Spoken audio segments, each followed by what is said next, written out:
अस्सलाम वालेकुम and a very warm welcome. आप देख रहे हैं आज पाकिस्तान। मैं हूं सिद्रा इकबाल और यकीनन अगर आप इस वक्त पाकिस्तान में हैं या फिर पाकिस्तान से बाहर हैं तो आप जानते ही होंगे कि इस वक्त फ़िज़ा कितनी ज़्यादा कशीदा है। अगर हम सोशल मीडिया की तरफ देखते हैं तो हर पाकिस्तानी इस वक्त पुरजोश नज़र आ रहा है, क्योंकि ख़ास तौर पर कल 3:30 बजे होने वाली भारतीय जाहिरियत के बाद ये पूरी कौम और हमारी ऑफकोर्स हमारी जो अफवाज हैं वो एक सीसा पिलाई दीवार की तरह एक साथ एक ही फ्रंट पे यूनाइटेड खड़ी हैं। सवाल ये पैदा होता है कि कुछ लोग इसमें बहुत ज़्यादा एक्सट्रीम रिएक्शंस भी दे रहे हैं। हमने कल भी अपने प्रोग्राम में ये बात कही थी कि भारत की तरफ से पुरजोर कोशिश ये है कि पाकिस्तान को प्रोवोक किया जाए और कोई इस तरह का कदम हमें उठाने पर मजबूर किया जाए जिसकी वजह से इंटरनेशनली पाकिस्तान की सुबकी हो। हमारे स्टेक्स इस वक्त बहुत हाई हैं, जिस तरह के हम जानते हैं कि इस खित्ते में अमरीका, चाइना, पूरी दुनिया की ही जो बड़ी पावर्स हैं वो अमन चाहती हैं। पाकिस्तान भी हमेशा से अमन का हामी रहा है, लेकिन जब हम बात करते हैं इस खित्ते की और ख़ुसूसन भारतीय जाहिरियत की, तो पाकिस्तान की इस अमन की ख्वाहिश को किसी भी तरह से हमारी कमज़ोरी ना समझा जाए। यही मैसेज हमने देखा कि प्राइम मिनिस्टर इमरान खान साहब ने कई दफ़ा कहा कि अगर भारत की तरफ से ऐसी जाहिरियत होती है तो पाकिस्तान रिटालिएट करने के बारे में सोचेगा नहीं, रिटालिएट करेगा। और इसी की एक कड़ी हम आगे देखते हैं कि कल भारतीय जाहिरियत के बाद सिर्फ मीडिया ने इस खबर को उठाया और उनके खुद साख्ता जो बयानात हैं, जो क्लेम्स हैं, उसकी हम तरदीद करते रहे, क्योंकि भारत का कहना यह है कि उसने कोई सर्जिकल स्ट्राइक की है जिसकी वजह से पाकिस्तान में एक दहशतगर्दी के ठिकाने पे वो हमला आवर होकर उसने 300 लोगों का खात्मा किया है। जबकि हम सारे लोग तस्वीरें देख रहे हैं, वहाँ पर हमने देखा कि 3 या 4 दरख्त गिरे हैं। किसी ने ट्वीट भी बड़ी अच्छी की कि भारत ने पुलवामा का जो बदला लिया है, जो वो क्लेम कर रहा है, वो पाकिस्तान के 3 दरख्त गिरा के ले लिया है जी। लेकिन बहरहाल पाकिस्तान की LOC की वायलेशन करना, इसको हम we definitely take it as a provocation. और कल हमने देखा कि DG ISPR ने पाकिस्तान की मुसल्लह अफवाज के बिहाफ पे जो बयान दिया, उसके जो चीदा निकात थे, जो साउंड बाइट था, वो हम आपको सुनवाते हैं। जनाब, आज पाकिस्तान की पार्लियामान में भी इसी हवाले से इजलास होगा। इसके अलावा वज़ीर आज़म Pakistan control and command meeting को लीड करेंगे और जिस तरह की DG ISPR ने बड़ा क्लियरली ये कहा है कि now it's time for India to wait. Pakistan की तरफ से जवाबी कार्रवाई होगी, मुंह तोड़ जवाब दिया जाएगा, लेकिन इसके वक्त और जगह का तयन पाकिस्तान करेगा। इसी हवाले से बात करने के लिए आज हमारे प्रोग्राम में शामिल हैं ब्रिगेडियर गजनफर अली साहब। आप ऑफकोर्स डिफेंस एनालिस्ट हैं, इन चीज़ों पर गहरी निगाह रखते हैं। अस्सलाम वालेकुम ब्रिगेडियर साहब। जी वालेकुम सलाम सिद्रा।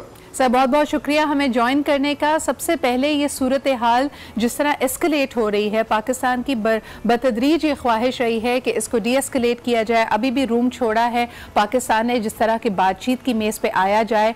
कहा कि पुलवामा के हवाले से अगर आपके पास शवाहिद है तो हमें दीजिए, उसको बैठेंगे, उसको इन्वेस्टिगेट करेंगे। लेकिन in the light of this strike, यानी पाकिस्तान की LOC की वायलेशन, अब आपको क्या लगता है कि मामला किस तरह आगे बढ़ेगा?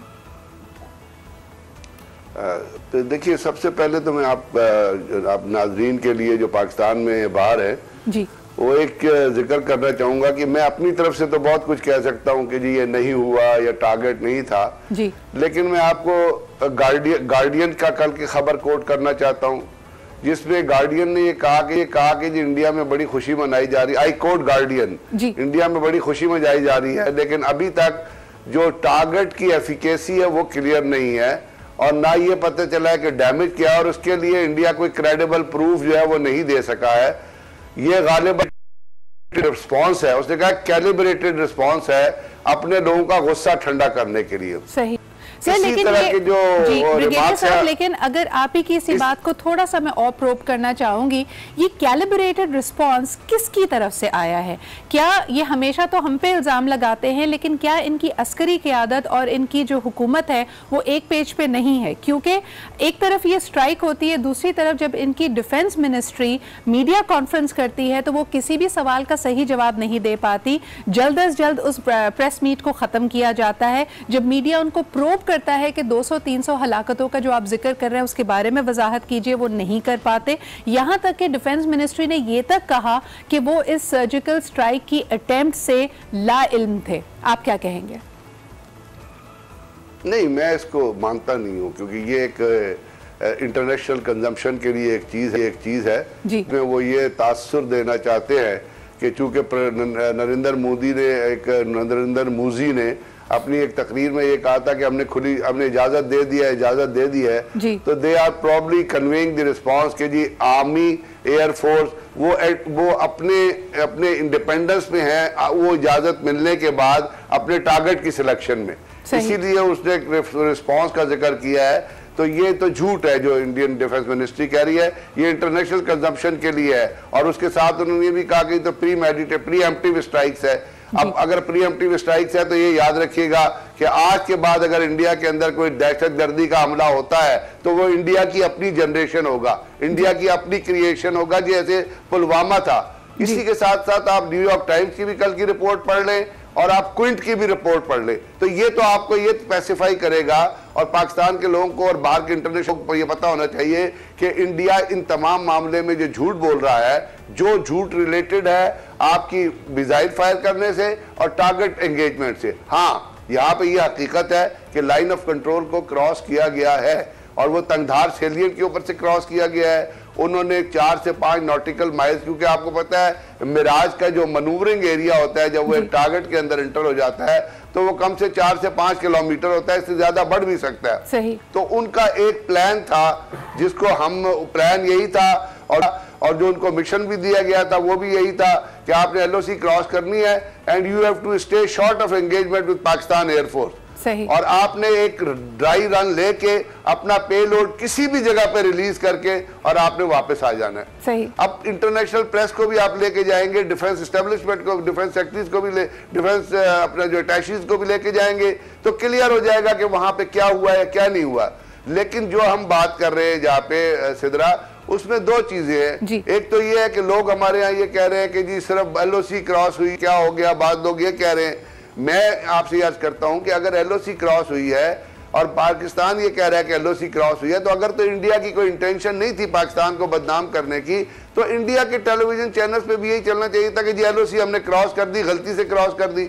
लेकिन वो इस क्रॉसिंग को एक नैरेटिव बना के अपने लोगों के सामने पेश करे। सवाल ये पैदा होता है कि आपने बात बिल्कुल सही की कि अगर LOC क्रॉस की जा रही है, वायलेट की जा रही है बार बार, क्यों इंडिया उसको रंग देता है एक सर्जिकल स्ट्राइक का? ये दूसरी दफा वाकया ऐसा हो रहा है कि इंडिया के बार बार ये क्लेम्स हैं और ये छूट शायद उसको अमेरिका की तरफ से मिली है कि वो समझते हैं कि जी अगर उन्होंने कोई टारगेट आइडेंटिफाई कर दिया है एज सो कॉल्ड उनके जहनों में एज अ टेररिस्ट कैंप, तो उनके पास ये लेवरेज मौजूद है कि वो हमारी LOC को वायलेट करें और उसको टारगेट करने की कोशिश करें। आप बिल्कुल सही कह रहे हैं कि जिस तरह कल DG ISPR ने भी कहा कि 21 मिनट रह के तो दिखाएं वो पाकिस्तान की एयर स्पेस में, बट सवाल ये पैदा होता है बतौर पाकिस्तानी, हम कह रहे हैं कि what is going to be our what is our take home, हम अपनी कौम को कैसे पैसिफाई करेंगे? अगर आपने जिस तरह खुद कहा कि इंडिया अपनी कौम को कैलिब्रेट करने के लिए, उनको बताने के लिए उसने ये एक चीज जिसको वो प्रोपेगेंडा के थ्रू बहुत बड़ा शो करके कर रहा है, but they at least violated our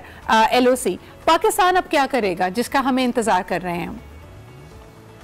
मेरा ख्याल हमारे यहाँ 3 चीजें हैं जी। उसकी पहली चीज तो आप कर रही हैं या मीडिया कर रहा है, और वो ये है कि आपने जो उनका प्रोपेगेंडा इंडियन चैनल्स पे चल रहा है या उनके प्रिंट मीडिया में चल रहा है उसको आपने नलीफाई करना है, निगेट करना है और हकीकत जो सच है वो दुनिया के सामने पेश करना है। पहला तो इसका टेंजेंट ये है। दूसरा उसका टेंजेंट है कि आपने डिप्लोमेटिकली आपका जो फॉरेन मिनिस्ट्री है और जो हमारे आर्मी के अदारे हैं उन्होंने जैसे आर्मी है तो उसने पेंटागन को, कोलिशन फोर्सेस को, रशियन आर्मी को और बाकी लोगों को, उनके चीफ्स को इन्फॉर्म करना है। जो एक्चुअल चीज़ है वो हमें ज़रूर उनको बतानी चाहिए और क्योंकि अमेरिका के साथ हमारी वेरी क्लोज कोऑर्डिनेशन वो बतानी। एक दूसरा उसका टेंजर डिप्लोमेटिक का मिलिट्री इनिशिएटिव। तीसरा है जो लोगों को पैसिफाई करेगा और वो है कि इस चीज़ का रिस्पॉन्स। अब इस चीज का रिस्पांस किस तरीके से देंगे? देखिए international laws, Geneva convention, Hague convention, ये तमाम चीजें, UNO का कन्वेंशन क्या कहता है कि अगर कोई मुल्क किसी मुल्क की लाइन ऑफ कंट्रोल को या इंटरनेशनल बॉर्डर को अगर क्रॉस करता है तो जिस मुल्क में वायलेट करता है तो वो मुल्क ये हक रखता है कि वो रिटेलिएट करे। अब रिटेलिएशन इमीडिएट भी हो सकती थी और रिटेलिएशन डिलेड भी हो सकती है। But what I really like, brigadier साहब, कई लोग शायद ये बात कर रहे हैं कि पाकिस्तान को फौरी तौर पे जवाब देना चाहिए, लेकिन आई थिंक कि जिस तरह अभी मैटर्स हैं इसमें दो चीज़ें पाकिस्तान के हक में जाती हैं। नंबर वन, पाकिस्तान क्योंकि हमेशा अमन का ख्वाहिशमंद रहता है और पाकिस्तान ने हमेशा कोशिश की है, जिस तरह के हम देख सकते हैं कि जितने भी अभी तक स्टेप्स लिए गए हैं उसमें कोशिश यही है कि पाकिस्तान इंडिया को मुज़ाकरात की टेबल पे लेके आए। तो पूरी दुनिया इस बात को भी गर्दान रही है और इस बात में पाकिस्तान के रोल को सराह रही है कि इतनी ये वायलेशन के बावजूद पाकिस्तान ने कोई नी जर्क रिएक्शन नहीं दिया, फौरी तौर पे कोई चीज़ इस तरह की एस्केलेट करने के लिए नहीं दी, बल्कि उसको डी एस्केलेट करने का रूम दिया। Secondly, what I really like is कि while India is waiting for the response, तो एंजाइटी तो वहां पे भी होगी। अब उनको ये नहीं पता कि पाकिस्तान कब और कहां किस तरह जवाबी कार्रवाई करेगा। आप इस स्ट्रैटेजी को कैसे देखते हैं? जी, मैं आपसे जो अर्ज कर रहा था उसके दो पहले जो एलिमेंट्स है वो इसी स्ट्रेटजी से जो आप फरमा रही हैं कि जी पाकिस्तान आप इंडिया को पहले नंगा करेंगे जी उन्होंने एक्चुअली किया है, और नरेंद्र मोदी जैसा जो कमीना और जलील दहशतगर्द है उसकी असल जो प्रोजेक्शन है वो दुनिया में पेश करे। लेकिन यहाँ मैं बड़े दुख के साथ एक और चीज़ भी कहना चाहूँगा, वो हमारी अमन की ख्वाहिश को और ये बताने को कि इंडिया नेगोशिएटिंग टेबल पे आए, बाज ताकतें जो सुपर ताकतें उसको अभी भी बाय नहीं करती है, बावजूद इसके कि पेंटागन की ये स्टेटमेंट आ चुकी है अमेरिकन की कि पाकिस्तान ने अफगानिस्तान में जो कुर्बानियां दी हैं हम अफगानिस्तान के सोल्यूशन में उनके इंटरेस्ट को लुक आफ्टर करेंगे। अभी बाहर के प्रेस में एक स्टेटमेंट क्या आई कि जी इंडिया ने वहां पे दहशतगर्दियों के कैंप को जो है वो हिट किया। अब ये चीजें हमें बड़ी कैटेगोरिकली ये बैलेंस करनी है कि अमन की ख्वाहिश क्या है और रिटेलिएशन क्या है, या इस चीज का जवाब देना क्या है। ये एक बड़ा छोटा सा साहब यहाँ पे ये बात भी कह ही लेते हैं ना कि देखें, एक तो होता है खुद साख्ता बयान जो कि इंडिया कह रहा है कि 200-300 लोगों की हलाकतें हमने की, हमने एक टारगेटेड ऑपरेशन किया है। एक होता है मज़हका खेज आपका क्लेम हो, जिस तरह के अगर रात के अंधेरे में आए हैं, under 12 minutes you were in the air space, आपने पेलोड भी अर्ली रिलीज किया है, फिर उसके बाद आपका ये जो क्लेम है उसको आपको सपोर्ट करने के लिए ना आपके पास कोई सैटेलाइट इमेज है ना कोई और चीज है। How can you even claim कि यू हैव किल्ड 200 पीपल? दुनिया में लोगों की बेसिक नॉलेज भी तो होती है ना, बेसिक इंटेलेक्ट भी होता है जी। अब बेसिक इंटेलेक्ट पे सवाल जो आप फरमा रही हैं वो ये उठता है कि अगर वो 12 मिनट या 21 मिनट पाकिस्तान की सरहद में रहे तो आपको पता है मिराज 8 किलोमीटर पर मिनट के हिसाब से ट्रैवल करता है, तो अगर वो तो 21 मिनट में तो उसको काबुल पहुंच जाना चाहिए था। 21 मिनट में तो वो 5 नॉटिकल माइल में 21 मिनट में वो रह ही नहीं सकता। 21 मिनट को 5 नॉटिकल 10 नॉटिकल माइल्स के लिए उस जहाज को मैंने कहा मनूवरिंग एरिया उसका 5 से 4 किलोमीटर बनता है। तो वो तो इंटेंशन उनकी यही थी ना, झूठ, और मतलब झूठ का जो ये जो इंडियन मीडिया के लोग एनालिस्ट और एंकर पैदा होते हैं, पता नहीं इनकी माएँ इनको कौन सी घुट्टी पिलाती है, झूठ की घुट्टी पिलाती हैं, या इनको इनके स्कूलों में झूठ की ट्रेनिंग दी जाती है, या इनके जो जर्नैल है उनको इंडियन अकेडमी में कोई स्पेशल सब्जेक्ट पढ़ाया जाता है झूठ बोलने का, फैब्रिकेशन का। इतने झूठ बोलो, बुलंद दावे करो, इतना जोर से और इतनी दफा बोलो कि लोग उस पर यकीन करने पे आमादा हो जाएं। बहुत बहुत शुक्रिया ब्रिगेडियर साहब फॉर बीइंग हियर विद अस। और आज प्रोग्राम की शुरुआत हम इसी बात से करना चाहते थे कि देखें, ये दुनिया जब हम बात करते हैं हाइब्रिड वॉर की, तो आपके सामने है कि ऑफ कोर्स इसमें झूठ भी होगा, इसमें फेक न्यूज़ भी होगी, इसमें मीडिया का प्रोपेगेंडा भी होगा। और जिस तरह के हम देख सकते हैं कि इस वक्त गुत्थम गुत्ता हैं लोग, बात इसी बारे में की जा रही है। फेसबुक पे एक तरह से मीम्स भी और पता नहीं ट्रोलिंग भी चल रही है, लोग आईना भी दिखा रहे हैं, लेकिन हकीकत के साथ रहना, यानी लॉजिक के साथ रहना इस तरह के क्रेजी टाइम्स में बहुत इंपॉर्टेंट होता है। पाकिस्तान की अमन की ख्वाहिश अपनी जगह, लेकिन जिस तरह की इंडिया को तनबीह कर दी गई है कि please just now you wait and watch. इसी के साथ अभी एक ब्रेक लेते हैं, ब्रेक के बाद वापस आएंगे and we'll continue the show, so stay with us.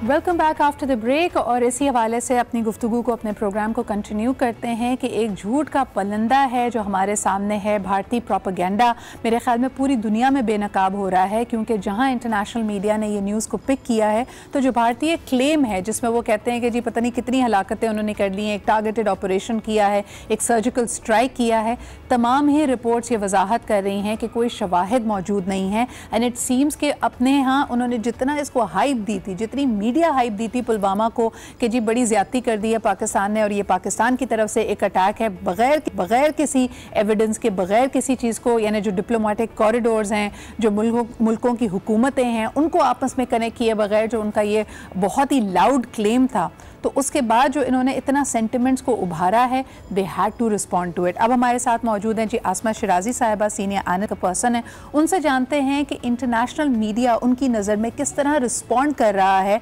To the Indian propaganda. अस्सलाम वालेकुम Asma, thank you very much for joining us. आप क्या समझती हैं कि ये जारियत, भारतीय जारियत हमारे सामने है, लेकिन उसके बाद इंस्यू होने वाला जो इंडियन मीडिया का रोल है उसको इंटरनेशनल मीडिया किस तरह पिक कर रहा है? देखिए, पाकिस्तान ज़ाहिर है कि हिंदुस्तान एक झूठ का पलंदा इस वक्त चला रहा है। जैसे पहले उन्होंने सर्जिकल स्ट्राइक्स का एक ढोंग रचाया था और वो उसको हिंदुस्तान में बहुत वो बिका था आइडिया, बड़ा उन्होंने उसको सेल आउट किया था, मगर ये झूठ बार बार चलेगा नहीं। इस वक्त जो वो झूठ है वो ये है कि उन्होंने 600 बंदे मार दिए हैं। ये भी एक ये यहाँ तक बात दुरुस्त है कि वो पाकिस्तान की टेरिटरी के अंदर आए हैं और हमला करके गए हैं, लेकिन इस झूठ का पर्दा तो इंटरनेशनली चाक होगा कि वो कहाँ अटैक करके गए हैं, कौन से बंदे उन्होंने मारे हैं, कौन से कैंप्स उन्होंने तबाह किए हैं, किस जगह पे, कोई तो वहाँ पे इंसानी जानों का ज़िया सामने आया होगा। आखिर इंसान मारे हैं, कोई चरिंदे परिंदे नहीं मारे जिनके पर हवा के साथ उड़ जाएंगे। तो हिंदुस्तान को मेरा ख्याल है कि पूरी दुनिया के सामने अपना ये जो झूठ है इसको सामने लाना पड़ेगा। और DGISPR ने जिस तरह से प्रेस कॉन्फ्रेंस की, पाकिस्तान की हुकूमत, पाकिस्तान की आवाम, पाकिस्तान की पार्लियामान, पाकिस्तान के तमाम मीडिया और जितने भी हल्के हैं वो इस वक्त पूरे के पूरे पाकिस्तान की रियासत, हुकूमत, ममलिकत के साथ खड़े हैं, अफवाज के साथ खड़े हैं। पूछना चाहेंगे कि जिस तरह इस तरह की कोई भी भारतीय जारियत पूरी पाकिस्तान को, तमाम इदारों को, तमाम महकमों को एक पेज पे ले आती है, हम एक असर उसका देख रहे हैं ऑफ कोर्स, लेकिन ये भी जानना चाहेंगे जिस तरह कई लोग इस तरफ पॉइंट आउट भी कर रहे हैं, इंडिया की अपनी इंटेलेक्चुअल जो कम्युनिटी है वो इस तरफ पॉइंट आउट करती है, जो उनके पॉलिटिकल कमेंटेटर्स हैं वो ये बात कह रहे हैं कि हर दफ़ा जब बॉर्डर पे तनाव होता है, क्योंकि एंटी पाकिस्तान सेंटिमेंट इंडिया में बहुत बिकता है, तो बीजेपी सिर्फ और सिर्फ इसका फ़ायदा उठाने के लिए इस हद तक इसको एस्केलेट कर रही है। क्या आप वाकई समझती हैं, क्योंकि आपकी भी एक गहरी नज़र है इंडियन पॉलिटिक्स पे भी, आप समझती हैं कि मोदी सरकार को, बीजेपी को इसका फ़ायदा होगा? देखिए, ये तो फ़ायदा तो होगा मोदी को, और मेरा ख्याल है कि अगर कोई इसका बेनिफिशरी है तो वो सिर्फ भारतीय जनता पार्टी है इस अटैक की, और पुलवामा अटैक की, और पुलवामा के बाद की सिचुएशन की, क्योंकि पॉलिटिकल जो सिचुएशन थी वो मोदी सरकार के लिए दुरुस्त नहीं थी, वो बेहतर नहीं थी, और वो करतारपुर के बाद कांग्रेस की जो एक सक्सेस थी वो नज़र आ रही थी, और ख़ास करके सिद्धू को भी कांग्रेस ने जिस तरह से इंडियन नेशनल कांग्रेस उनको इस्तेमाल कर रही थी, या जिस तरह से उनकी पजीराई हो रही थी, तो उनको एक काफ़ी बड़ा वो चैलेंज था। वो मुख्तलिफ स्टेट्स के अंदर, ख़ास करके जो बड़ी स्टेट्स हैं वहाँ पे मोदी की जो कामयाबी है वो चैलेंज हो रही थी। लेकिन अब जाहिर है कि ये सारा ढोंग, क्योंकि खुद रियासत और हुकूमत जो है वो मोदी सरकार है, मोदी की हुकूमत है, इंटीरियर मिनिस्ट्री के पास कई लोग ये बात भी कह रहे थे कि शायद वो चुनाव के नहीं भी हैं, और जिस तरह के जो उनके पास ये अभी कुछ हाल ही में रिजल्ट्स आने शुरू हुए, 3 जगह से मोदी साहब हार चुके हैं,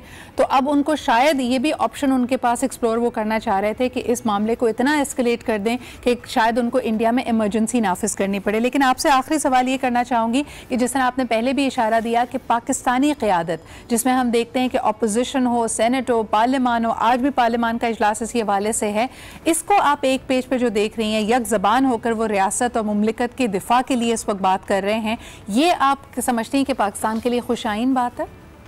देखिए, ये तो एक बड़ा पॉजिटिव रद्द-ए-अमल है। पाकिस्तान की तमाम सियासी क़यादत जो है वो एक सफ़े पे वाकई है इस वक्त, और ये कोई भी हौसले जो है वो पाकिस्तान की क़यादत के, पाकिस्तान के अवाम के, पाकिस्तान की पार्लियामान के, पाकिस्तान के लोगों के, पाकिस्तान के मीडिया के, सिविल सोसाइटी के, तालिब इल्मों के, किसानों के, हारियों के, वो पाकिस्तान के हौसलों को शिकस्त नहीं दे सकते। हम वो कौम हैं जिन्होंने इन्होंने एक सुसाइड अटैक जो है वो भुगता है। हम तो कितने साल जो है 70,000 हमारे अवाम जो हैं वो शहीद हुए हैं और हमने बड़ी इस अमन के लिए बड़ी कुर्बानी दी है। बिल्कुल, बल्कि आसमा आप ही की बात को आगे बढ़ाते हुए कहना चाहेंगे कि देखिए इंसानी जान का ज़िया, एक भी इंसानी जान बहुत कीमती होती है और पाकिस्तान इस दुख से, इस तकलीफ से, इन कुर्बानियों से गुजरा है। तो यकीनन जहाँ पाकिस्तान की आला क़यादत भी और पाकिस्तान की आबादी, पाकिस्तान के लोग पुलवामा अटैक को उस तरह से कंडेम करते हैं कि क्योंकि ऑफकोर्स इसमें लोगों का, जानों का ज़िया हुआ है, लेकिन उसका सारा इल्ज़ाम पाकिस्तान पे थोप देना और उसके बाद अपनी तरफ से एक जारियत का मुजाहरा करना और ये कहना कि जी हमने अपना बदला ले लिया है, ये मनगढ़ंत कहानियां हैं, मज़हका खेज़ बात है और इसका जवाब पाकिस्तान यकीनन देगा। इसी के साथ एक छोटा सा ब्रेक लेते हैं। Will be right back. Keep watching Aaj Pakistan.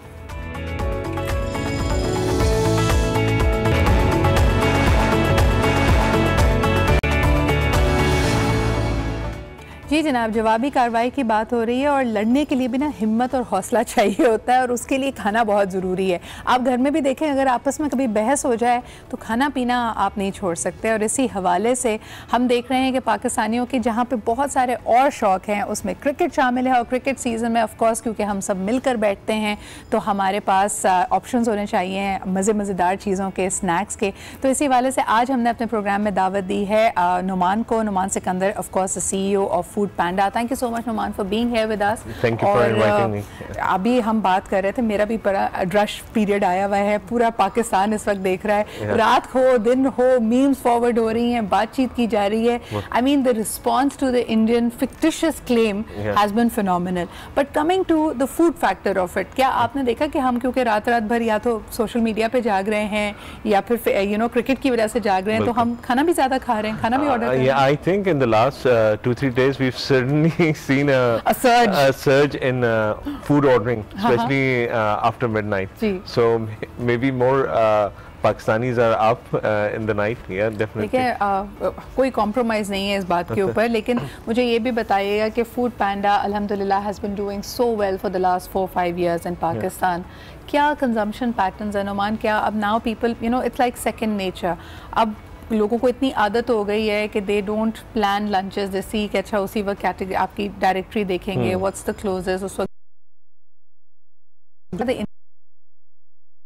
So markets across the globe, what we've seen, अच्छा कुछ कंट्रीज में कस्टमर बेस जो है इतनी क्वालिटी नहीं होती, but luckily for us in Pakistan the quality of the customer base is very good, so which means के customers like to order and they want to order repeatedly, and which is really good for us. So we get a lot of repeat orders. The most popular cuisines in Pakistan are pizza is the most popular one for delivery because it's easily consumable, and then it's burgers, और उसके बाद जो है फिर you have Pakistani barbecue, and in terms of market 200 million people हैं, so this is one of the biggest markets जो हमारा जो ग्रुप है डिलीवरी हीरो उसके अंदर है 200 million people के साथ, and the market is growing very very quickly. And you've now expanded to 5 more cities, you were saying? Yes, so I think even more so in like cities like Hyderabad, Peshawar, Multan, and Quetta, we have our own fleet, and Faisalabad as well, but there are other cities as well. So we have Gujranwala, Gujarat, Jhelum. All together कितने शहरों में इस वक्त food पैंडा की सहूलत मौजूद है? I think जहाँ पर हमारी ओन फ्लीट है दैट इज 8, और जहाँ पर हम लोग रेस्टोरेंट्स के साथ सिर्फ ऑर्डर जनरेशन करते हैं and then they sort of deliver the order, वो तकरीबन I think it would be around 15 cities right now. Pakistan के 15 शहरों में आप फूड पैंडा की सहूलत आपके पास मौजूद है। कंज्यूमर पैटर्न्स में जिस तरह नुमान ने कहा कि सबसे हमारा जो फेवरेट है वो पिज़्ज़ा है, रात के किसी भी पहर आप ऑर्डर कर सकते हैं, और ख़ास तौर पर क्रिकेट सीज़न में ज़बरदस्त सेल्स एंड डिस्काउंट्स हैं, यानी आम तौर पर अगर आप रेस्टोरेंट जाएँ या टेक अवे लें तो वो आपको ज़्यादा महंगा पड़ेगा निस्बत इसके कि घर बैठे आप फूड पैंडा से मंगा लें। बिल्कुल, और स्पेशली अभी जो क्रिकेट सीजन है उसमें we have up to 70% off, और टॉप ब्रांड्स हैं पूरे नेशन वाइड, हर शहर के अंदर टॉप ब्रांड्स हम लोग इस कैंपेन के अंदर इंक्लूड किए हुए हैं, अप टू 70% डिस्काउंट्स हैं, मेजर डील्स हैं। So definitely if somebody who hasn't tried Foodpanda should definitely try, this is the season to go in for it. और आप मेरी पूरी टीम को डिस्काउंट कोड्स देके जा रहे हैं ना, क्योंकि नाश्ता तो आपको भी लाते नहीं, तो हमने सोचा कि आज ऑन एयर ही फंसा के ना नुमान से कहें कि डिस्काउंट कोड तो दें ताकि हम सबका भला हो जाए। वैसे आपने अभी तक मुझे विश नहीं किया, मेरी बर्थडे भी। Oh happy birthday, happy birthday. मुझे केक भी आना चाहिए बिल्कुल आपको, डेफिनेटली। लेकिन Numan, jokes apart, when we say that young people, पहले भी हमने इस बारे में बात की थी, how are you seeing, you know, क्योंकि मैं हमेशा लोगों से कहती हूँ कि सुबह सुबह नाश्ते की मेज़ पे अम्मी की आंखों में एक ही सवाल होता है, आज क्या पकाऊं बेटा। तो हमें उस सवाल से आपने एक तरह से रेस्क्यू कर दिया है, लेकिन how are the mothers responding to, क्या वो नाराज़ होती हैं इस बात पे कि अब तो जी घर में खाना ही नहीं कोई खाता, घर के खाने से ज़्यादा लोग प्रेफर कर रहे होते हैं कि फूड पैंडा से कुछ मंगवा लेंगे? Are they annoyed with Foodpanda? I think it's a very good and sort of काफ़ी डीप क्वेश्चन है, but I think the bigger question we need to realize is that, is cooking food a hobby or is it work, right? And I think if we, so maybe as a human you would like to read a book, maybe watch TV, maybe go out for walking or doing something which is more important for you, right? And is cooking something which is stopping you from doing that? Or, you know, if it's your hobby, lovely, keep doing it. But if it's work, if it's additional work for you, then obviously you know, we facilitate that. And abhi jo hai 2019 mein hum log initiatives launch kar rahe hain Pakistan mein. There's a lot of issue around food hygiene as well. Right. So we'll be working very closely with the restaurant food authorities, the restaurants themselves, to sort of map the landscape in Pakistan. एक और चीज़ जो मैं करना चाह रही थी, as a city आप देखें और एज अ नेशन भी, we produce a lot of garbage. So one of the things that strikes me, Noman, is कि क्या आप लोगों को ये भी एजुकेट करेंगे? देखिए, घर में खाना पकाने का जो एक एडवांटेज मुझे लगता है कि you don't have those disposable bags and boxes and things that you need to dispose of. क्या हम उसके लिए कोई environmentally friendly solution निकाल सकते हैं? Because I know you're relying on restaurants और उनकी अपने packaging जिस तरह भी है, लेकिन that's more garbage that we're producing, right? बिल्कुल, definitely. So being a part of a European company, this is one of our initiatives to reduce our carbon footprint, to reduce plastic usage, and, you know, move towards recyclable material. If you can somehow convince all the restaurants who are on your list कि जी आपने plastic में खाना नहीं देना, या उसको इस तरह की प्लास्टिक की कटलरी साथ में नहीं देनी, बायोडिग्रेडेबल प्रोडक्ट्स अगर वो यूज कर सकें, I think that would be a major shift. No, that is our promise to you. We'll do that. Yeah, because restaurants are evolving, and right. अल्हम्दुलिल्लाह पाकिस्तान एक ऐसी मार्केट है जहाँ से हमें कस्टमर्स एंड रेस्टोरेंट्स दोनों से बहुत ज़्यादा सपोर्ट मिलती है. If you go to restaurants, they are very open, they listen to us and they will say okay how can we evolve our business, because they want to improve as well. Right. और दूसरा एक और trend मैं नुमान देख रही थी कि आपकी फूड हैबिट्स भी कंपैरेटिवली हेल्दी होती जाए. पहले लोग समझते थे कि जी अगर ऑर्डर इन कर रहे हैं तो सिर्फ जंक फूड आ रहा है, बट नाउ आई सी कि people, there is a filter, like Foodpanda में अगर आप देखें तो there is a filter for healthy food, like you can actually screen the menus जो आपके पास अवेलेबल हैं and go for healthier options, जिनके पास ब्राउन ब्रेड्स मौजूद हैं, या अगर आप कोई ख़ास किस्म की डाइट कर रहे हैं, you want to be low on carbs, you want to be doing a keto, so you actually filter people's restaurants and the menus because of that. Yeah, keto is very popular. My wife is a keto fan now, so I've done PhD in keto now. Really? Yeah, indirectly. But I think there are a lot of healthy options, and it is evolving. So people, and from a food panda perspective, Sidra, हम लोग भी move कर रहे हैं from like luxury weekend out eating. आज we have about 2,500 restaurants जहाँ पर free delivery है, एंड वहाँ पर मिनिमम ऑर्डर आप 50 रुपीज़ का प्लेस कर सकते हैं. I think that is the major shift. पहले लोग कहते थे ना कि होम डिलीवरी मंगाने के लिए कम से कम 500 रुपए का ऑर्डर दो या 1000 रुपए. That has truly change. Numan, thank you very much for being here. और हम अपने डिस्काउंट वाउचर्स लेते हैं और आपके लिए भी कोई सवाल रखेंगे जिसके थ्रू आप डिस्काउंट वाउचर जीत सकें हमसे. But for now let's take a quick break. We'll be right back. Stay with us and keep watching Aaj Pakistan.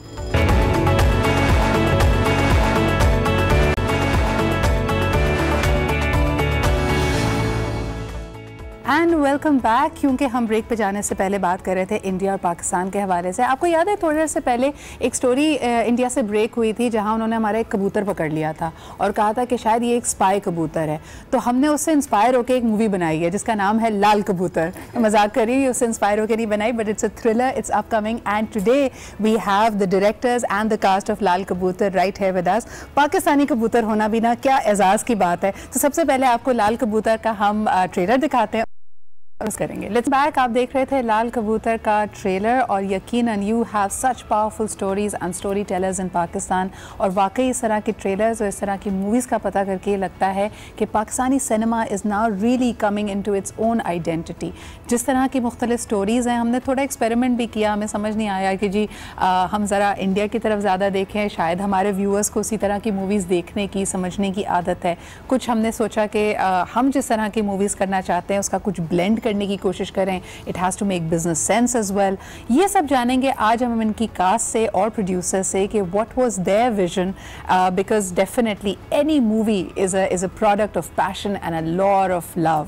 सो किसमें कितनी मुश्किलें आई ये उनसे जानते हैं। Let us first introduce the cast to you. हमारे साथ the lead actors of course Mansha Pasha and Ahmed Akbar are here. अस्सलाम वालेकुम and welcome to the show. वालेकुम सलाम, थैंक यू फॉर हैविंग और आप ही के साथ तशरीफ रखते हैं वो जिनका दिल गुर्दा जिगर सब कुछ इस मूवी में लगा हुआ है, इस मूवी के producers Hania and Kamil Cheema. Thank you very much for being here. Hania और कामिल से मेरी मुलाकात, ये मुझे पता है कि इनके लिए मूवी कितनी करीबी है इनके दिल से, क्योंकि मेरे ख्याल में 4 महीने पहले नवंबर में हम एक एयरपोर्ट पे लाहौर एयरपोर्ट पे फंसे हुए थे। हमारी फ्लाइट डिले हो गई थी कई दफ़ा और हम जब बात करने के लिए बैठे तो ना ये मुझे जानते थे ना मैं इनको जानती थी। हमने कहा आप क्या करते हैं? हमने मूवी बनाई है। उस वक्त से लाल कबूतर had been on my mind. तो आज आप हमारे लाल सोफे पे हैं। सबसे पहले हानिया, लाल कबूतर इंस्पिरेशन क्या थी? इंस्पिरेशन बस ये थी कि हम चाहते थे कि कुछ धमाकेदार करें, कुछ बड़ा संगीन हुआ है, बट ओके कैरी ऑन। कुछ मजेदार करें, कुछ करारा करें, फिल्म ऐसी बनाएं जो ऑडियंसेस को एंटरटेन करे बट एक पाकिस्तानी फ्लेवर के साथ, बहुत एक ऑथेंटिक पाकिस्तानी फ्लेवर के साथ। So that was the intention. I think पिछले 5-6 साल के अंदर एक पाकिस्तानी सिनेमा में रिवाइवल हुआ है। और जिस तरह एक बच्चा पहले क्रॉल करता है फिर चलना सीखता है, मुझे लगता है हमें भागने का वक्त आ गया है। We ready. तो ये हमारी एक एफर्ट है कि यार अगर हमने वर्ल्ड लेवल की मूवी बनानी है और पाकिस्तानी मूवी बनानी है तो एक ऐसी स्टोरी बनाते हैं जो कि ऑडियंसेस को हमारे अपने अंदाज के अंदर, हमारे अपने जायके के साथ एक्साइट करे। They go into the cinema, they enjoy their experience. तो वो हमारी बुनियाद थी। और वहाँ से करते कराते 3 साल लगे हैं। आपने हमें एयरपोर्ट पे देखा होगा हमारी बुरे हालात में हम फिरते हैं, पर आज थोड़ा सा अच्छे कपड़े आज हम देखो साफ सुथरे होके जैसे ला के बाल शाल करके फिर आए है ना, सिमेट्री है बहुत जबरदस्त टीम वर्क। लेकिन Ahmed, I want to come to you. माशाल्लाह a very diverse body of work, यानी starting from musicals with Nida Bhatt, then the dramas we see on TV. You have that perfect, chocolate hero look. और इसको देख के पता नहीं कितने लोगों को ये एहसास हुआ है, लेकिन ट्रेलर में ना मुझे एकदम से जुनैद जमशेद की याद आई, because his movie, his song हम क्यों चले इस राह पर, he plays a taxi driver and he has that rough and tough exterior. You are looking very much similar and he was a sweet heart and a chocolate boy of his time. तो आपके लिए कैसा था ये transition and this role in particular? The thing is, every time it's new. हर दफ़ा नया होता है, हर दफ़ा मुझे नहीं पता होता कहाँ से स्टार्ट करूँगा, क्या चीज़ पकड़ूँगा मैं कैरेक्टर के बारे में. लाइंस में सारे जवाब होते हैं बट उसके अलावा आप अपनी you use your own imagination and you try to picture the character. पता नहीं कहाँ से स्टार्ट हुआ, करते कराते बहुत ज़्यादा डिस्कशंस हुई डायरेक्टर के साथ, वार्डरोब पे, हुलिये पे, कहाँ से आया है वो, बैकग्राउंड क्या है. करते कराते you just morph into somebody और आपको एक पॉइंट नहीं नजर आता जहाँ आपको लगता है ओह अच्छा now I have entered this character. वो इन हाइंडसाइट आपको 3 महीने बाद समझ आता है कि अच्छा okay you know a lot of. लेकिन अहमद, बड़ा मैं what I am trying to get at is कि people look at you and they have this image in mind ना, बड़ा ABCD यो लड़का, अंग्रेजी म्यूजिकल किए, फिर उसके बाद आपने ड्रामे भी जितने किए उसमें आप एक अमीर और कबीर लड़के होते हैं. वैसे ड्रामे ऐसे ही होते हैं ज्यादातर. लेकिन और अब आप अचानक से आपको इन्होंने एक थ्रिलर में they made you a taxi driver. Is that the lead? So was that difficult? It's always difficult. It's a challenge as an actor. बिल्कुल, it's always a challenge. आप दुनिया ने मेरा काम तब से देखा जब मैंने टेलीविज़न शुरू किया. मैंने उससे पहले भी 7-8 थिएटर प्लेस किए जिसमें हर कैरेक्टर जो था वो डिफरेंट था. तो उसकी वजह से और बहुत डिफरेंट बैकग्राउंड्स और डिफरेंट किस्म के थिएटर प्लेस किए मैंने. तो थोड़ा सा प्रैक्टिस हो गई है completely get out of my comfort zone and try something new. In fact, I like it. I enjoy it. So as much as it was a challenge, it was a lot of fun. I can imagine that. And Mansha, last but definitely not the least, you've had your own fantastic journey. I mean, from just being, you know, a part of a production team to actually stepping in front of the camera. और उस पे आपका भी हमने देखा कि the dramas were there, the TVCs were there, but movie, was it a big decision? लोग कहते हैं ना कि भाई ये पहली मूवी जो होती है ना वो शादी की तरह होती है, चल गई तो चल गई, वरना फिर हो सकता है उसका बैगेज साइज जिंदगी उठाना पड़े. Were you scared? I mean, I already did my first film with चले थे साथ, और मुझे लगता है कि वो but it was a multi-starrer, ना? हाँ, it was a multi-starrer definitely, and with that, but quite honestly, मुझे नहीं लगता कि that provides you any kind of you know, crutches or anything. हाँ, maybe to a certain extent, but it really depends कि कहानी किस किस्म की है और जो आपके co-actors हैं वो किस किस्म के हैं. हमारे co-actors बहुत अच्छे थे, but it was definitely a learning experience for me, and I think I don't know if I have, but I think उसका जो कुछ knowledge था, because एक film जो है वो बहुत technical है as compared to a serial, because in the sense से कि एक अलग ही उसकी चीज़ है, उसकी distribution बड़ी matter करती है, उसकी promotion बहुत matter करती है, so it's not just the film, there's so much more. And we've perfected the other genres a little more. In television, माशाल्लाह हमारा television drama पूरी दुनिया में मशहूर है, और इसके साथ जो आपको support industry चाहिए, जो supports, you know, एक system चाहिए, वो अभी nascent stages पे. But Mansha, we know that you're a good dancer. You know, we know that for a fact now. Okay. Now after a few things have gone viral. But jokes apart, are you dancing in this movie? It's something that we are looking forward to. I mean, you'll have to watch the movie for that. Let's just. ये thrill यही है. अच्छा, एक हमारे पास call मौजूद है और ये कॉल मुझे बताया जा रहा है सरप्राइज कॉल है. Let's find out who is it. Hello जी, अस्सलाम वालेकुम. अस्सलाम वालेकुम जी. कौन और कहाँ से बात कर रहा है? जी, ये तो आप बताएंगी कि मैं कौन बात कर रही हूँ. ये बता देती हूँ कि कराची से बात कर रही हूँ. मेरी बहन तो नहीं है? जी हाँ, अनम बात कर रही है. क्या हाल चाल है आपके अनम? बड़ा अर्सा हुआ आपसे मुलाकात नहीं हुई है. जी जी, बस इंशाल्लाह देखें ऐसी कुछ तरीके में लगे हुए कि आपसे मुलाकात हो जाए. आप इतनी बिजी हैं, आप मॉर्निंग शो होस्ट बन गई हैं. हाँ जी, हाँ जी, मुलाकात ही नहीं होती. सुबह आ जाती हूँ रोज, बस टीवी ऑन करने की देर होती है. 9 बजे देख लिया करो. जी बिल्कुल. आपको तो हम देखते रहते हैं. हाँ, यही ना वो सैटेलाइट कजन वाली सिचुएशन. एक और सैटेलाइट कजन मेरा कैमरे के पीछे से मुझे दिख रहा है, उसको भी हम देखते हैं अभी थोड़ी देर में. हेलो हेलो हो गई है हमारी. हाँ जी अनम, क्या कहना चाहेंगी? लाल कबूतर की टीम भी हमारे साथ मौजूद है. जबरदस्त. I am really excited for this movie and I wish all of them a very very very good luck. I hope that this movie does really nice on the box office. Thank you so much. Thank you Anam for calling in. Okay bye. अच्छा जी, खाना खा के जाना. सारा मेरा, मैं इन character चली गई हूँ. अच्छा जी, हम एक ब्रेक लेंगे. ब्रेक के बाद वापस आते हैं तो आपको मिलवाते हैं जो मेरे सैटेलाइट कज़न, इनके साथ मेरा बड़ा पुराना नाता है और बहुत सारे स्कोर्स हमने सेटल करने हैं. हम साथ में डिबेट भी करते होते थे, पता नहीं उनको याद है कि नहीं याद है. ये भी हम आपको बताते हैं. एक छोटा सा ब्रेक लेते हैं and we'll be right back.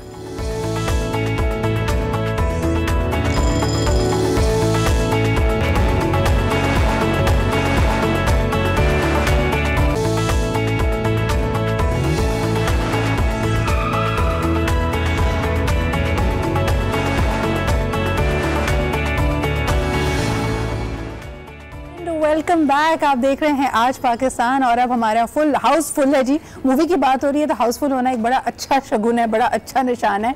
हम बात कर रहे हैं लाल कबूतर की. लाल कबूतर की पूरी कास्ट यहाँ पे मौजूद है और अब फाइनली द कबूतर है, I mean Ali Kazmi is also joined us. So welcome him to the show. अस्सलाम वालेकुम. क्या हाल है आपके? मैं बिल्कुल ठीक ठाक जी. मैं आपको ब्रेक पे जाने से पहले बताई थी कि अली और मैं क्योंकि एक ही स्कूल में थे और इन्होंने भी कोशिश की थी. पहले ये एक्टर बनने से पहले डिबेटर बनना चाहते थे, तो हम और आप काफी दफा आमने सामने रहे. काफी दफा आप उर्दू डिबेट्स करते थे, झूठ ना बोलें. जी हाँ, उर्दू में वैसे करते थे बिल्कुल. हाँ, मैं अंग्रेजी डिबेट करती थी. दूर दूर से देखते थे, हेलो हेलो होता था. और काफी हम वैसे हम नेशनल्स में भी गए थे. नेशनल्स में भी गए थे, इंटरनेशनल्स में भी गए थे. और बस मैं कहाँ तुम कहाँ, बस लेकिन मुलाकात यहाँ पे हुई. अली माशाल्लाह माशाल्लाह, यू डूइंग सो वेल. मैं मूवीज करने भाग गया. मैंने मुझसे बाहर चले गए. तुमने कहा मैं कहीं और जाके ट्राई करता हूँ. But Ali has been in Canada doing fantastic work, and you know what I really admire about you is that you followed your passion. You had this flair for acting. तुम बचपन से ही हार्ट थ्रॉप थे यार, तुमने वो क्या वो किस्सा है कई सालों का कर लिया था. हम सब ने अपने पिकनिक के पैसे इससे निकाले. कोई मेरे पास आता था, अली का number they they. When I actually went to college, मैं कहा हाँ ले ले 500 रुपए में भेजने को तैयार. I made so much money, dude. I made so much money on your number. वहाँ से आई थी कॉलेज सारी. ये और बात है कि सारा आंटी हमेशा फोन उठा के कहती थी अली is fast asleep. हर दफा. देखिए, I always grew up picking up crank calls from my parents. You know, अब्बा के लिए बड़े फोन आते थे. इनका तो कंपटीशन इन्हीं के घर में मौजूद है ना. कहीं और जाने की जरूरत नहीं. I've seen धूप किनारे for like I can quote you lines back. देखिए, मैं उसमें भी हूँ. हाँ, तुम उसमें हो? मैं हर जगह होता हूँ. धूप किनारे में तुम कहाँ हो? He is like the Subhash guy. He comes in कोने से और सामने करके. सुभाष भाई. Are you one of the kids in the अच्छा नहीं, coming back to I'm the kid in the orphanage. coming back to you, your movie. मुझे बताओ कबूतर कौन है भाई तुम तीनों में से? कबूतर हम में से कोई नहीं है. कोई भी नहीं है. Why is it called लाल कबूतर? कबूतर हम सब हैं. यानी कोई फलसफा ना जानना प्लीज कबूतर के ऊपर. Aren't you कबूतर? पाकिस्तानी कबूतर है. इंडिया वैसे ही बड़ा डरता है उससे. लेकिन हानिया, why is the movie called लाल कबूतर? लाल कबूतर एक्चुअली नाम हमने आफ्टर द फिल्म उसको ये दिया था. So we had shot it and then we're like this name fits the bill. And लाल कबूतर is an oxymoron. मतलब लाल जो रंग है वो खौफ का रंग है, खून का रंग है, डर का रंग है. कबूतर जो है वो उड़ान का परिंदा है, पीस का परिंदा. प्यार का भी रंग है. प्यार का वैसे ट्रू. प्यार का भी रंग है. बड़ी इसकी मल्टीपल मीनिंग्स निकल सकती हैं. हमारे सोफे की कदर बढ़ गई है आपकी बातों से. बहुत बहुत शुक्रिया जी. हमें ये लाल सोफा बहुत अच्छा लग रहा है इस बार. बट अहमद, इससे पहले हम इनसे बात कर रहे थे आपके प्रोड्यूसर से. So there were formal auditions for this. What did you go in thinking, you know, कि अच्छा ये तो बस रोल मेरा ही है, या आपको एक्चुअली डर लग रहा था? नहीं, मुझे काफी डर लग रहा था. मुझे इनफैक्ट कमाल जो डायरेक्टर हैं उन्होंने, मैंने एक डेट सेट की थी कि उस दिन आऊँगा ऑडिशन के लिए, और मेरी हालत थी, पसीने छूट रहे थे, और मैंने जैसे ही उसने गेट खोला, मैंने उस पॉइंट से जो मैंने कैरेक्टर बनाया हुआ था उस पॉइंट से लेके पूरे ऑडिशन तक मैं मेंटेन किया until he turned the camera off. He said cut, हो गया, thank you.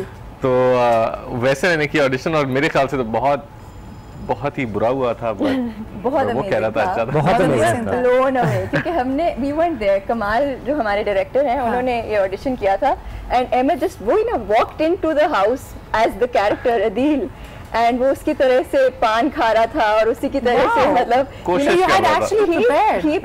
wardrobe उसकी करके आया था. It was really amazing. and हम जब देख रहे थे, जो हमने तो सिर्फ कैमरे वाली वर्जन देखी थी जो शूट हुआ था, so convincing. like यार ये तो अहमद ही नहीं है, ये तो कोई और no questions asked because you stole the show. What about you, Ali? मैं तो कोई ऑडिशन कर नहीं था. आपको तो सिर्फ डेट्स देनी थी. मैं चैलेंज देखिए कौन सी डेट्स अवेलेबल है. No. It's लेकिन मैं assume you guys are brothers. आपको पता है हर कोई समझता है कि आप मैंने सुना है. I'm pretty happy about it. Me too. You know, it's good. I can वैसे see it. I can. अब जब सब कह रहे हैं Mancha hates us both equally. My love and hate for them and everything flows very equal proportions. Equal proportions. But Mancha, what was it like working with these two? Because they look mischievous. They're very dedicated actors. लेकिन they're a lot of fun to be. यानी maintain कर पाते थे अपना mood, अपना काम, or did they make it more fun? I mean definitely. I mean Ahmad and I, हमारा जो काम था, it was supposed to be in a way कि हम एक दूसरे को जानते नहीं हैं.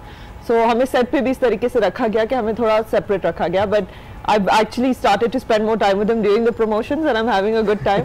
We're very different as people. He is very energetic, like, you know. Who is the hero talking about? Ali Kazmi. Ali Kazmi is just like, you know, spikes of energy. So it's very relaxed. तो और इनके साथ फिर मेरा काम भी मुख्तलिफ किस्म का था. So we got to like chill and bond, and it was. If you had to pick one of them, कि भाई जिंदगी में जो है ना एक से मुलाकात होगी, एक को कभी नहीं देखना है. अल्लाह ना इतना harsh. Like why? आजकल देखो हम बड़ा चल रहे हैं. I don't have to meet one of them, but they are stuck with me. So it doesn't matter who I pick. मसला सारा ये है असल में. Both of them are stuck with me. Actually, I can pick one of them. अच्छा, अगर मंशा ये मूवी ना करी होती अली, तो who would have made the second best choice for this character? Nobody. I hope that's the answer. 1 point for nobody. Nobody is anybody. I'm not picking you. Just You better after this answer. अच्छा जवाब देना. Emotional blackmailing हो गई हो तो जवाब दे. सच बताऊं when जब मैंने प्रोडक्शन ज्वाइन की थी तो ऑलरेडी काफी कुछ फाइनलाइज था. By the time I had joined, things were very much set in motion or you know. तो for me seeing anybody else in this, जैसे for example आप मुझे बताएं आप as मौला जसुल्तान नाई के अलावा किसी को देख सकती थी बैक इन द डे? नहीं देख सकती. मोहम्मद अली साहब, ज़ेबा जो उन्होंने भी काम किया था, शान जिस तरह रोल करता था, उसका you can't see everybody else even in Bollywood film, Hollywood films. तो आपके लिए जूलिया रॉबर्ट्स का कोई और है नहीं बड़ा लंबा. So my idea is that honestly when I joined the cast मेरा काम ज़्यादातर है ही इनफैक्ट है ही मंशा के साथ. तो आँख के कोने से मैं देख रही हूँ कामिल ने एक रुमाल निकाला है, वो अपने आप से पूछ रही है. उन्होंने कहा मुझसे भी कोई पूछ लो, इन तीनों के साथ मैं दोबारा काम करना चाहता हूँ. नहीं मैं बहुत खुश all the actors on this set really get along, which is a good thing. It's a great thing actually. We genuinely love a lot. नहीं अच्छा ये अब आप लोगों ने बहुत ऊपर से हैवी ड्यूटी कर दी. कामिल बताया ना इनके साथ दोबारा काम करना. डेफिनेटली दोबारा काम करेंगे. और हानिया आपने सही है ये लोग? हाँ बिल्कुल. ये आप बाद में पूछे ना जब ये ना बैठे साथ. अभी प्रमोशंस चल रही हैं. प्रमोशंस के बाद उसके बाद देखेंगे 20 सेकंड के बाद. लेकिन यू नो सब लोग बड़े क्लीशेड बातें भी कहते हैं. Of course you bond together as a team, लेकिन लोग कहते हैं ना कि जी हम एक फैमिली हैं. हम फैमिली में एक फुप्पो भी तो होती है, तो आप लोगों में फुप्पो कौन है? I'll take that. हानिया वैसे did you have to be strict at times? Hania is strict. Hania is straight face. A lot of times she be like नहीं ये करें. I could मुझसे नहीं किया गया. मैं क्या चल जी Devil sounds खत्म हो गई है ना. Now it's just like no sorry just this has to happen, you know, and it's like should I go to Kamil, you know, he's the softer, you know, bad cop. असल में Haniyeh इससे पहले एक उस्तानी भी रह चुकी है, तो आई थिंक उसकी वो टीचर जो अंदर है ना वो आते रहते हैं उसके कभी-कभी. वो वापस आ मेरे साथ बहुत अच्छी थी क्योंकि मैं आइटम हूं ना फिल्म में. हाँ ऑफ कोर्स. लेकिन आप ये सबसे ज्यादा मुश्किल क्या था इस फिल्म में करना? देखिए अहमद से शुरू करते हैं. अहमद सबसे ज्यादा मुश्किल एक्शन. भाई आप तो ऑडिशन से इन कैरेक्टर थे, आपके लिए सबसे ज्यादा मुश्किल क्या था? Accent? No, it was maintaining the character. It was maintaining the mindset that the character was in. एक तो हुलिया और बात करना और चलना अपनी जगह होती है, but फिर एक स्पेशली जब आप फिल्म देखेंगे आपको पता चलेगा वो किस चीज़ से गुजरता है और कहाँ तक जाता है. तो वो चीज़ रखना जहन में और वो एक टाइमलाइन ऑर्डर में रखना कि आप अगर बाद का सीन शूट कर रहे हैं पहले तो उसको समझना कि वो किस स्टेट ऑफ माइंड में. I think that's very tough, specially if a character is going through. कभी ऐसा हुआ कि पिकअप कैंसिल हो गई और हानिया ने फोन करके कहा टैक्सी लेके आ जाओ यार? इन कैरेक्टर रॉ कोई मसला नहीं है. अहमद ने एक्चुअली एक दिन टैक्सी भी चलाई थी, उसका एक्सपीरियंस जो है वो the black and yellow one. The yellow one. Okay. और एक्चुअली जब मैं एक छोटी सी कहानी मुझे भी याद है. जब मैं आया था सेट पे पहले दिन तो आउटडोर शूट थी. अच्छा. एंड उस दिन अहमद से मैं काफी टाइम कुछ महीनों से नहीं मिला था. एंड अहमद को मैंने देखा 2 मिनट मुझे भी वो ना सर पे एक बनाना बांध के उसी बिल्कुल कैरेक्टर में था. उसकी शूट भी नहीं थी उस दिन और घूम रहा था बीच में. आधा एडी बना हुआ था, यू नो, आधा कुछ कर रहा था, गाड़ी साफ कर रहा था. हाँ ये हटा गाड़ी हटा. तुमने रोक के नहीं कहा भाई टावर तक चलोगे क्या? मतलब कैमरा इसके ऊपर नहीं भी था तब भी वो कैरेक्टर था. यार अहमद मैं तो मजाक कर रहा है. तो पूरे गर्मी में पूरे दिन हमने शूट किए, पूरे फ्रॉम 6 AM इसको कहते हैं डेडिकेशन. पूरे दिन मैं अहमद पागल है यार. इसको कहते हैं डेडिकेशन. ऐसे नहीं मिलता.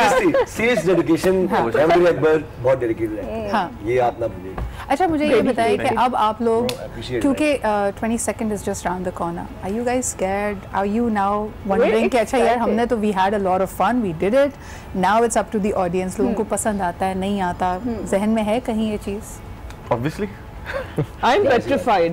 I'm always petrified. तुम्हारी दूसरी मूवी है यार. भाई मैं तो अपनी पहली फिल्म मैंने देखी नहीं थी. पहली फिल्म देखी नहीं थी? I watched it at the premiere and I couldn't watch it. I felt like I was going to be sick, literally, physically. because where my work is like even my own work TV पे मैं बहुत कम देखती हूँ अपना काम. I hate watching. Yeah, same. I can't watch myself because मैं अपनी सबसे बुरी critic हूँ. ये धोखा है. अगर सोचते हैं कि लोग समझते हैं कि हम बड़े वेन हैं और सब नहीं मुझे हमेशा लगता है कि मेरा काम सही नहीं है. आप जब काम कर रहे होते हैं और आपने उसके कई कट्स देखे होते हैं, सब कुछ होता है, लेकिन जब आप उसको एक्चुअली देखते हो उसकी फील अलग है. You guys, none of you like that. It's nerve-wracking. First day premiere is always चाहे आपने actually movie अच्छी हो, even if it's doing well, first day premiere you're very scared. Very scared. And you know Pakistan has had some experiences जहाँ हम देखते हैं कि premiere पे when you need to be very very well prepared, उसी वक्त ऐसा लगता है कि you know a lot of things, Murphy's laws and action start going wrong. But let's not talk about that. I hope that inshallah everything will go smoothly for them. एक छोटा सा break लेते हैं, break के बाद वापस आएंगे, आपकी calls भी लेंगे. Stay with us as we are talking to the cast and crew of Lal Kabutar.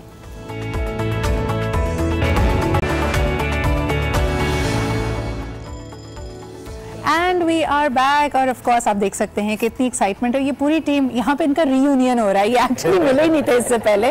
तो अभी हम थोड़ी देर में प्रॉम किंग और क्वीन भी डिक्लेयर करेंगे. आपको पता चलेगा कि कौन है. अली काज़मी एंड अब बस इनका फ्लोट बाहर ही अभी लेके जाते हैं इनको. अच्छा जी, वापस आ जाते हैं, जरा मूवी के बारे में बात कर लें. आपके डायरेक्टर का अभी तक जिक्र नहीं हुआ है. He is missing in action. Where is he? Done phenomenal work and of course the music is you know looking wonderful as well.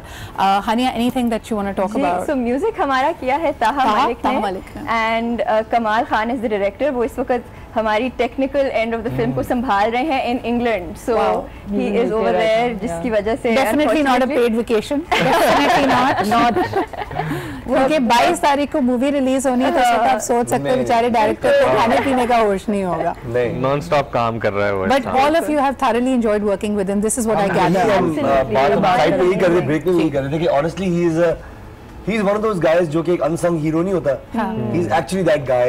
और हम सब बहुत कम ही होता है कि सारे बंदे फिल्म में इतने, like for example I sign the film before knowing anything. जो मैं भी फिल्म स्कूल ग्रेजुएट हूँ, वो भी है. तो बहुत कम लोग आपसे वो टेक्निकल पॉइंट आपको समझा के आपको फिल्म ज्वाइन करवाते हैं. अच्छा, मुझे जो सबसे अच्छी बात लगी है कि आपका trailer it's you know it's not giving away much at all. It's हमें इंट्रीग कर रहा है. हमें समझ नहीं आ रहा कि वरना अक्सर मूवी के ट्रेलर्स में एक तो आपको स्टोरी समझ आ जाती है, दूसरा आपको जब मूवी देखने जाते हैं तो ऐसा लगता है कि आपने देख ही लिया यार, जो बेस्ट पार्ट से वो ट्रेलर में देख चुके हैं. कमाल Khan Kamal Yeah, the trailer does not contain the best bits of the film because वो ऐसी चीजें हैं जो कि अगर हम दिखा देंगे ट्रेलर में तो वो फिल्म समझ आ जाएगी. ट्रेलर में आपने तो बहुत even big Hollywood movies में I have a big problem with the trailers that they have. तो पूरी कहानी पता चल जाती है. I'm going to find your daughter. I'm going to kill her.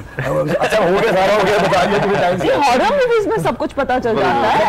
Where is the horror now? So I mean the nice part about this, yeah, it's very controlled. It's very well thought. Kamal is technically very sound, and even though वो बाहर से पढ़ के आया है, उसकी यहाँ की जर्नी बहुत इंटेंस और बहुत मजेदार रही है. उसने BTS भी किया है, उसने लेकिन अली, जितना तुम मूवी को समझते हो और जितना तुम पाकिस्तानी ऑडियंस को समझते हो, डू यू थिंक कि किसको ये सबसे ज्यादा अपील करेगी ये movie? Is it for the young people? Is it for the millennials? Is that Kamal's magic lies in the fact that बाहर से पढ़ के वो आया, टेक्निक उसकी हॉलीवुड है, and he has got a lot of you know that polish of that you know sound design and production and this that and the shot and the framing. लेकिन story जो है ना वो इतनी देसी है, इतनी मजेदार है. It's such a grounded grassroot thriller I would say. बिल्कुल. लेकिन कितना क्रिएटिव लाइसेंस लिया है अहमद. यानी जैसे कहते हैं ना कि movie is about a little bit of exaggeration and fantasy. यानी कुछ नहीं तो the sequence of event is like यार ये कोई बड़ा ही कोई coincidence वगैरह ये सारी चीजें एक साथ हो जाए. आपके ख्याल में कितना exaggeration है? The world जो उसने डिपिक्ट किया है उसमें बिल्कुल exaggeration नहीं है. Okay. जो कहानी सीरीज ऑफ इवेंट्स है जैसे आपने कहा, वो ऐसी चीजें हैं कि जो शायद एक आम जिंदगी में ना होता. हमने देखी, अब पता नहीं, ऐसा लग रहा है कि नियर फ्यूचर में probably Gully Boy would be the last movie, Indian movie जो यहाँ रिलीज हुई है, उसके ऊपर एक क्रिटिक आई which I would like to submit to all of you. उन्होंने कहा कि जी एक तो Zoya Akhtar as a film maker she is an elite person, the actors that she is picked is of course from the elite class. उन्होंने कहा कि जी अब now they are trying to do a Slumdog Millionaire 2.0 where they are selling you know the organic, the real India या the grass root levels. अक्सर ये इल्ज़ाम लगता है whenever you're trying to do an earthy, you know, lower underserved areas की कोई community को उठा के उस पर मूवी करें। आप लोगों को ये फील हुआ कभी कोई disconnect as characters, as you know, people who are you know, but if अगर आप उसी किस्म की चीज करनी है जो आप हैं, then how are you an actor? You know, being an actor means to do everything, to transcend yourself into a character. तो I agree. मजा बात है कि आप अगर एक but was it an eye-opening experience for you? Like the story I know is a thriller, but you know, experiencing the kind of life and experiencing a perspective which is so different from yours, how was that? I've always been level? around all strata of people. All. I have. अच्छा, Ahmad would always come on set, जो उसकी एक बहुत अच्छी आदत है जो मैं बोलूंगी कि वो आएगा पहले सेट पे और 5 मिनट तक हर बंदे को जाके सलाम करेगा, हर बंदे से जाके मिलेगा, उनसे हाथ में से ना मंशा तो थोड़ी बाकी अहमद मैं तो हम तो आई कैन से दिस ये मिसकंजीनियलिटी नहीं, this is a gender bias also. लड़कियों के साथ लड़कियां लिबर्टी ले भी नहीं सकती हैं जितने लड़के, ठीक है? तो I will put a little, हां इतना फ्रैंक आप नहीं हो सकते, ठीक है? तो आप जरा अपनी इस चीज को मेरे बीन माइंड, लड़कियों के 100 मसले होते हैं, उसने जाके वार्डरोब पे फड्डा करना होता है, उसने मेकअप पे फड्डा करना है, उसके पास कहाँ टाइम है हेलो हाय करने का? आई विल से दिस कि वैसे सबका बहुत ही oh my God, what do I see this? That is so cute. Is this happening live and coming? This is happening live. Guys, thank you so much. This is my Chhotu by the way. और ये attempt कर रहा है जहाँ से ये कुछ Indian air force जैसा हो गया यहाँ पे अभी, लेकिन कोई मसला नहीं है। Thank you so much. अच्छा रखिए, आप लोग सब बनवे रहे हैं, हम ये काट लेते हैं। Thank you so much guys. चले मैं केक काट के, थैंक यू। मैं इसको अपने लैब में रख के काट लेती हूँ क्योंकि ये ज्यादा बेहतर है। Thank you. So I have the cast of, देखो हमेशा जो है ना हमारे सेट पे जब लोग आते हैं हम उनको 2 किस्म के शरबत, 1 किस्म की कॉफी और 5 किस्म के बिस्किट खिलाते हैं। आपकी खुशनसीबी है कि हम आपके लिए केक भी लेके आए हैं क्योंकि ये मेरी बर्थडे है। हेलो सिद्रा। हेलो, अस्सलाम वालेकुम। I'm back. Happy birthday. Thank you so much. That's my sister Anam. तभी मैं कहूँ तुमने आज पहले भी कॉल की, देखा मैडम आपका मैं ये लेके बैठूंगी। पता मेरी एक 5th बर्थडे की वीडियो है अली, उसके अंदर ना किसी ने मुझे बुके दिया, मैं पूरी बर्थडे पार्टी में बुके के साथ ही घूमती रही। तो मुझे लगता है आज भी मैं यही करूंगी। आज you know it's my happy birthday today. But thank you guys for being here. Anam thank you for calling, thank you Saman, Jazeb, my director of course Irfan भाई, Bilal, Naqi, Ahmed, everybody and my entire camera crew. हमें ये जैसे आप लोगों की टीम है ना, हमारी भी टीम है, हमारी team is also very very loving and very caring. Thank you for that. Thank you very much. और मेरे अच्छा अब हमारे पास आखिरी कुछ मिनट रह गए हैं। मैं लोगों को ये बताती चलूँ कि 22 मार्च इज़ व्हेन लाल कबूतर इज़ रिलीजिंग और मेरा आशीर्वाद इनके साथ है और ख़ास तौर पे क्योंकि मेरी बर्थडे पे है तो बड़ी सारी शुभकामनाएं मेरे साथ है। एक बहुत जरूरी बात मेरे दिमाग में सोच के बैठा हुआ था। हाँ, that please come and watch our film because अगर ये एक डिफरेंट जॉनरा हिट होगा पाकिस्तान में, a thriller, an interesting film that is a sort of very Pakistani Karachi based thriller, अगर ये इस तरह की फिल्म हिट होगी, it will open up a different genre for filmmakers. मैं एक बात कहूँ अली, तुम्हारी बात को आगे करते हुए कि any film project is a brave project, especially in Pakistan, लेकिन बहुत आसान है एक ऐसी फॉर्मूला चीज़ बना देना जिसमें आपको लगता है।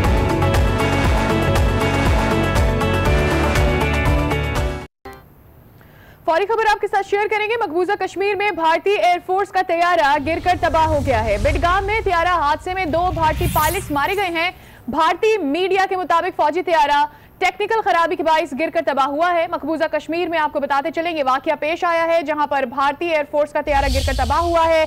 बिडगाम बताया जा रहा है जहां पर तैयारा हादसे में 2 भारतीय पायलट मारे गए हैं और भारतीय मीडिया के मुताबिक फौजी तैयारा टेक्निकल खराबी के बाइस गिरकर तबाह हुआ है। ये मंजर आप देख सकते हैं, तैयारे के गिरने के बाद के मंजर हैं।